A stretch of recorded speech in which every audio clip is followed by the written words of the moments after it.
این ویدیو تو 12 بهمن 1404 داره ضبط میشه و ویدیویی که قراره ببینید در ادامه دقیقاً 1 ماه پیش ضبط شده. تو این 1 ماه روزها و شب‌های وحشتناکی رو گذروندیم. شاهد یک کشتار بی سابقه بودیم که به مردم ایران اعمال شد. همه ایرانی‌های جهان رو به سود نشوند و همه جهان رو شوکه کرد. ابعاد این فاجعه وصف نشدنیه. این تعداد کشته در کنار تعداد بیشتری مجروح، خاموشی و قطع ارتباط با دنیا، بازداشتی‌ها، همه اینا مردم ما رو بیشتر از قبل خشمگین و البته منزجر کرده. و متاسفیم واقعا. این کلمه تأسف اصلا کافی نیست برای تسلی دادن این درد مشترک بین ما. خوشحالم که حداقل شمایی که دارید این ویدیو رو میبینید هستید بین ما، بین خانواده‌تون، دوستانتون. زنده بمونیم و دست دوستانمون رو هم بگیریم تو این روزها و شب‌های سخت که بمونن اونها هم. سوگواری و خشم نباید حکم مرگ ما و زندگیمون رو امضا بکنه. باید از این بحران رد بشیم تا بتونیم کنار هم بایستیم. فکر میکنم این صحبت‌ها قبل از ویدیویی که قراره ببینیم مهمه. هم برای اینکه موضع ما رو بدونید، هم برای اینکه در تاریخ ثبت بشه، در تاریخ زندگی خودمون، یعنی تیم اطلاعات ثبت بشه. ما همینجا تو ایران زندگی میکنیم، با همه مشقت‌ها و سیاه روزها اینجاییم و فکر میکنم که بهمون حق بدید که هنوز خیلی راحت نمیتونیم در مورد مسائل تو این ویدیو حرف بزنیم و دهانمون تا حدودی بسته است. همونطور که چند روز پیش یه پست یوتیوب گذاشتیم، میخوام بگم ما فعالیتمون رو از سر میگیریم. منتها قطعا حس و حالی که الان داریم روی حال و هوا و موضوعات ویدیو قراره تاثیر بذارن. یعنی فعلا تو برنامه کوتاه مدتمون 5 تا ویدیو داریم که یکم از تاریخ هنر با محوریت هنر اعتراضی، هنری که جنایت رو بازگو میکنه، رنج رو تصویر کرده، هنری که برای ایستادگی خلق شده و باعث ایستادگی شده و در تاریخ برای آیندگان ثبت شده و البته درس عبرت. راجع به اینها حرف بزنیم. همین ویدیویی که قراره ببینید در ادامه در مورد یه فاجعه انسانی توی اسپانیای قرن 18 خیلی کم در مورد اون فاجعه الان حرف زده میشه بعد از چند قرن، ولی این اثر هنری هنوز ازش توی محفل‌های هنری و غیر هنری حرف داره برای گفتن و ارزشش رو با گذشت تاریخ نشون داده. فکر میکنیم اینا هم اهمیت داره. هم به همون یه زاویه جدید میده، هم شاید یه کاتارسیسی در ما رخ بده، تزکیه نفس بکنیم، خشممون رو آگاهانه تر زنده نگه داریم. یعنی امیدوارم این تنها کاریه که ما توی دلارت بلدیم و تنها راهیه که میتونیم حرف بزنیم. میدونم که ممکنه حوصله دیدن ویدیو نداشته باشید، خیلی طبیعیه. البته که به نظرم خود هنر، دیدن ویدیو در مورد هنر در بیشتر مواقع راهگشاست یا میتونه باشه. به غیر از این ما معتقدیم هنر، تاریخ، فلسفه، فکر کردن، روایت کردن، اینا جز اولین چیزهاییه که هر قدرت سرکوبگری دوست داره خاموشش بکنه. به نظرم همین هنر، فیلم دیدن، تئاتر، موسیقی، دور هم جمع شدن، صحبت کردن، فکر کردن ما رو هم آگاهتر میکنه، هم مقاومتر. اینکه وسط اعتراضات زندگی عادی ادامه پیدا میکنه ذات هر جنبش و خیزش اجتماعیه. حتی در انقلابی ترین لحظه های تاریخ آدم ها کار میکردن، تئاتر میرفتن، شعر میخوندن، موسیقی گوش میدادن. اتفاقا اگر همه چیز بخواد تعطیل بشه، اولین چیزی که از بین میره امکان فکر کردنه و حکومت های توتالیته دقیقا همینا میخواد. و به عنوان حرف آخر که بعدش بریم سراغ ویدیو، صحبتی با ایرانیان خارج از کشور داریم. شما میتونید از ما حمایت بکنید تو این شرایط بد اقتصادی ما، در حالی که همه کارمون به نوعی تعطیل شد و از ذهن تا شغلمون فلج بود.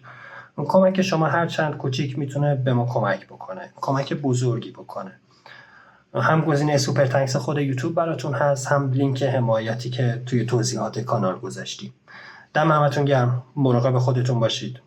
زنده باشید. به امید آزادی همه ایران. بریم سراغ ویدیو.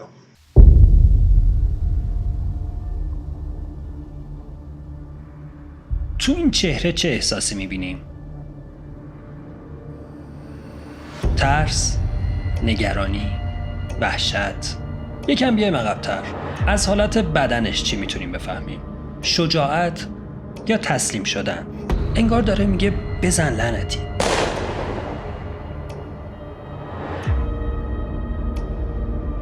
فکر میکنم این تصویر برای ما آشناست. تو چند سال اخیر هر زمان که کسی از مردم تو کوچه و خیابون مقاومتی از خودش نشون میداد، بعضیا این نقاشی رو بازنشر میکردن، منتشر میکردن.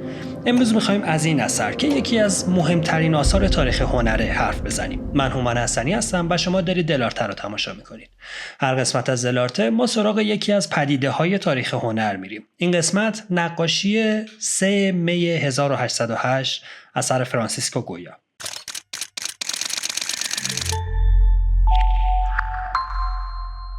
برداشت چنده؟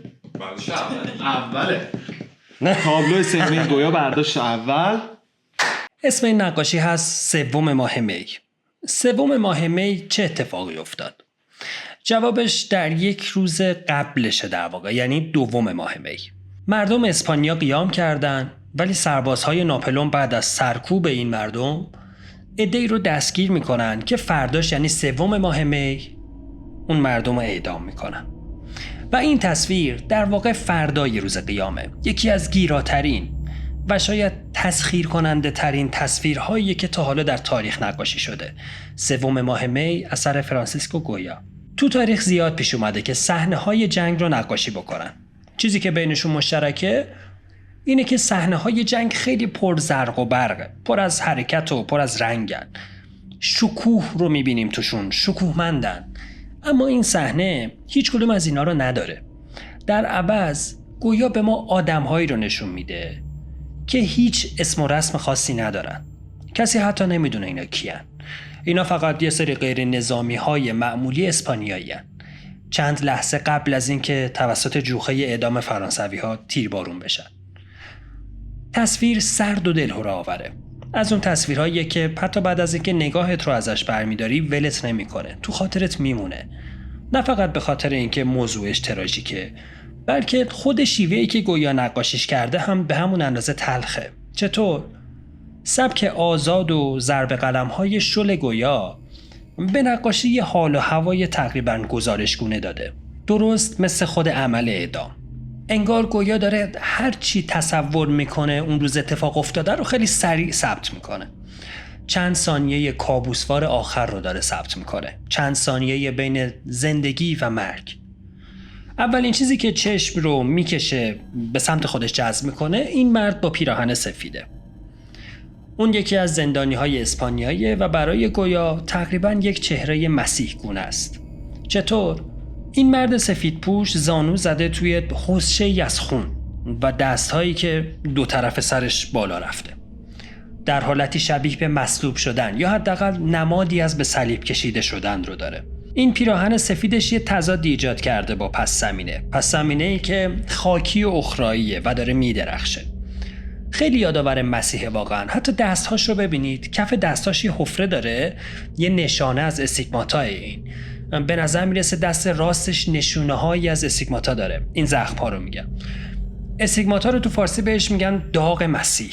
چیه؟ به زخم هایی گفته میشه که طبق اون چیزی که در روایت های مسیح اومده روی بدن عیسی مسیح وقتی که داشت به صلیب کشیده میشد به وجود اومد. یعنی جای اون میخ‌ها روی دست‌ها و پاها یا اون زخم پهلو که با نیزه ایجاد شده.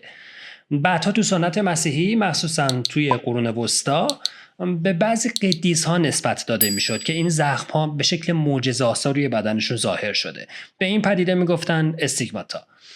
این زخم‌ها نشونه همزادپنداری کامل با رنج مسیح و یه جورایی تقدس تلقی می‌شدن.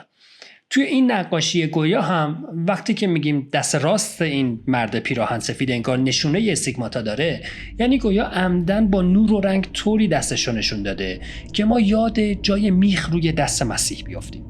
با این کار اون مرد عادی اسپانیایی تبدیل میشه به یک شهید بیگناه. این مرد به جلاتاش خیره شده.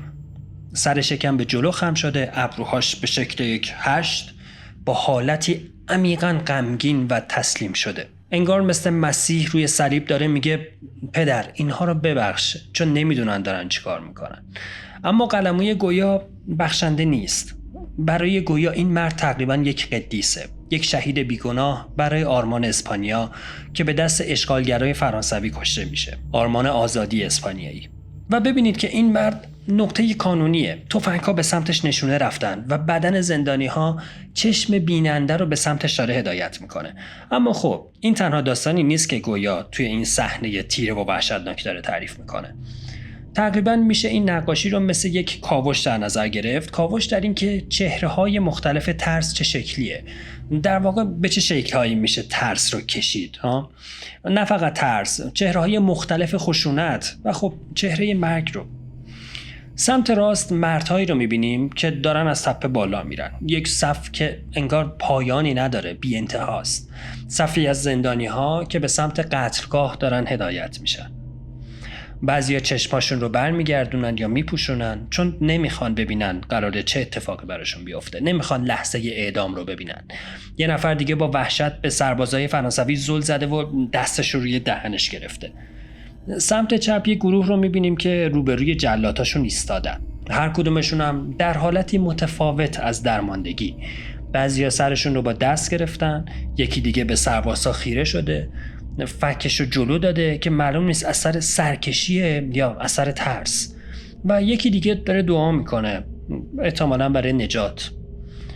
و گویا هنوز دستبردار نیست. اون سرنوشت مشترک این آدما رو هم نشون میده. در گوشه چپ نقاشی بدنهایی رو میبینیم که قبلا تیربارون شدن. جسدهایی روی هم افتاده، بالاتنشون حتی کامل نیست، کوتاه نمایی شده و خونی که هنوز از زخماشون جاریه. فقط به این مرد نگاه بکنید. دقیقاً انگار انعکاس افقی همون مرد زنده مرکزیه.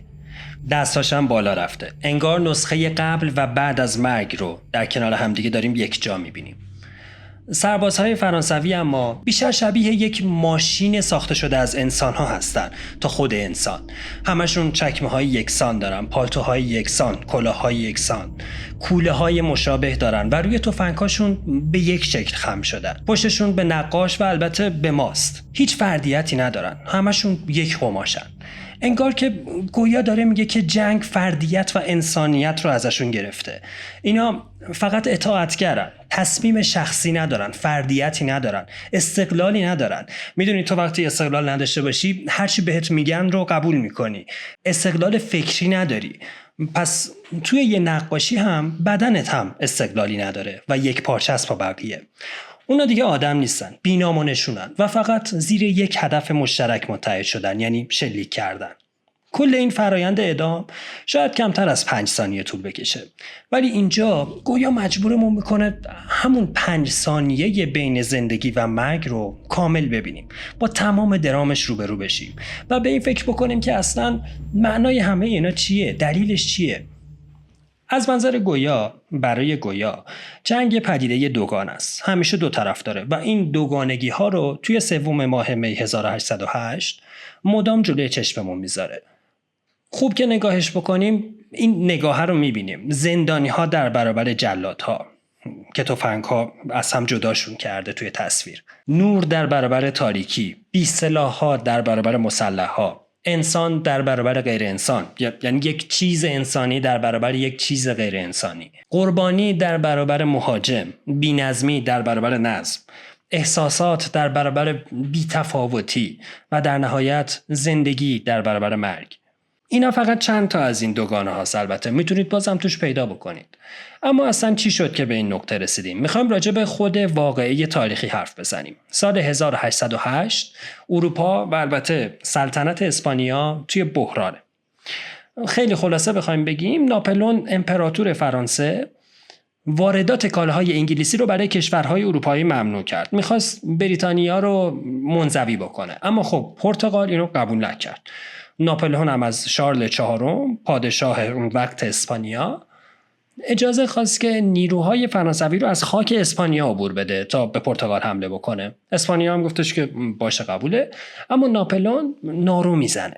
نه تنها نیروهاشو در سراسر کشور مستقر میکنه، بلکه همزمان با فردیناند هفتم که پسر شارل باشه نقشه میکشه، دسیسه میچینه تا پدر و مادرشو کنار بزنه و خودش پادشاه بشه، خود فردیناند. یعنی البته حداقل فردیناند اینطوری فکر میکرد، ولی نمیدونستش که ناپلئون به این پسر هم قراره رو دست بزنه. در واقع ماجرا اینطور پیش رفت که ناپلئون شارل چهارم رو به بایرن آورد و مجبورش کرد که به نفع فردیناند کناره‌گیری بکنه. بایون یه شهر مرزی تو جنوب غربی فرانسه است، نزدیک مرز اسپانیا. ناپلئون عمدن شارل چهارم و بعدش فردیناند هفتم یعنی پدر و پسر رو برد اونجا، چون خاک فرانسه محسوب میشد عملا تحت کنترل کامل خودش بود. بعدم هر دو رو وادار به استعفا کرد، این بار نه به نفع خودش بلکه به نفع برادر ناپلئون یعنی ژوزف بناپارت.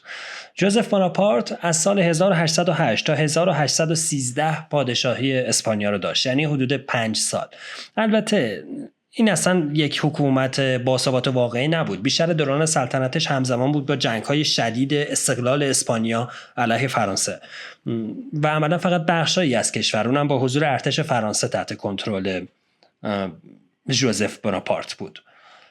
در نهایت با شکست ناپلئون ژوزف هم اسپانیا رو ترک کرد و فردیناند هفتم سال 1813 بعد از همون 5 سال، حدود 5 سال، دوباره به تخت پادشاهی اسپانیا برگشت. اما این نقاشی واقعی رو از سال 1808 داره تصویر میکنه، یعنی وقتی که اسپانیا فهمید که از ناپلئون رو دست خورده همون اول. دوم ماه می 1808 مردم عادی اسپانیا به همراه بخشی از نیروهای نظامی به سربازای فرانسوی توی مادرید حمله میکنن برای آزادیشون، واقعی که بعدها به قیام دوست مایو معروف شد. شورش اسپانیایی ها که هم تعدادشون کمتر بود هم سلاح درست حسابی نداشتن خیلی زود سرکوب شد. روز بعدش سوم ماه می نیروهای ناپلئون صدها غیر نظامی اسپانیایی رو اعدام کردند. هر کسی که در جریان شورش روز قبلش دستگیر شده بود به همراهش سلاح هم داشت کشته شد.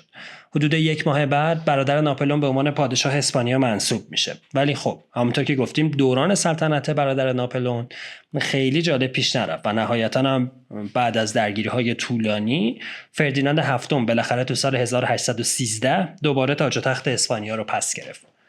حالا برگردیم به گویا، چون گویا همون سال این نقاشی رو نکشید. در واقع گویا وقت این نقاشی رو کشید که حدود 6 سال از این اتفاق گذشته بود. سال 1814 داریم لحظه تصفیه کردن گویا توی اسپانیا رو میگیم. 6 سال بعد از اون کشتار. گویا توی این سالها تا حدی با حکومت فرانسه کنار اومده بود. هرچند هیچ وقت خود جنگ رو تایید نمی‌کرد. حالا که فردیناند هفتم دوباره پادشاه اسپانیا شده بود، گویا باید وفاداری خودش رو ثابت می‌کرد به شاه اسپانیای جدید. بهترین راهش چی بود؟ خب معلومه، نقاشی. از پادشاه درخواست یه سفارش رسمی کرد تا با قلموش برجسته ترین و قهرمانانه ترین اقدامات قیام پر افتخار ما یعنی اسپانیایی‌ها رو علیه ستمگر اروپا یعنی ناپلئون رو جاودانه بکنه. نتیجه این سفارش شد 2 تابلو، دوم ماه می 1808 و سوم ماه می 1808. تابلویی که قرار تعریف ما از یک ژانر رو کامل عوض بکنه. چون همونطور که اول ویدیو گفتیم معمولا صحنه‌هایی که از یک جنگ کشیده میشه خب به سفارش کسیه که پیروز شده در جنگ عموما، پس احتمالاً خیلی جنگ باشکوهیه، احتمالاً چند تا ژنرال و افسر هم در حالت پیروزمندانه به تصویر میکشه، یک سمت کاملا غالبه و سمت دیگه کاملا مغلوب. ولی خب گویا کلاً داره یک طور دیگه به اون روزها نگاه میکنه و اتفاقاً همین نگاهش هم است که در تاریخ اینطور ماندگار و متفاوتش میکنه. چون چیزی که گویا در سوم ماه می 1808 به ما نشون میده واقعیت زشت و عریان جنگه. اینجا خبری از رستگاری نیست، قهرمانی در کار نیست، شکوه و افتخاری هم وجود نداره. جنگ فقط یک چیزه، خونین، ترسناک، وحشتناک، چیزی که یا آدم‌ها رو میکشه یا تبدیلشون میکنه به ماشین کشتار. همین، من و همه دوستانی که الان پشت دوربینن امیدواریم که روزهای خوبی در انتظارمون باشه. امیدوارم که این نسیم امیدواری که وزیدن گرفته اونقدری سخاوتمند باشه تا ما رو به چیزی که میخوایم برسونه و اگه تصویری از این برهه تاریخی از ما ثبت بشه اون تصویر پیروزی ما باشه. این اپیزود در زمستان 404 با تدوین و کارگردانی حسین زمانی ضبط میشه.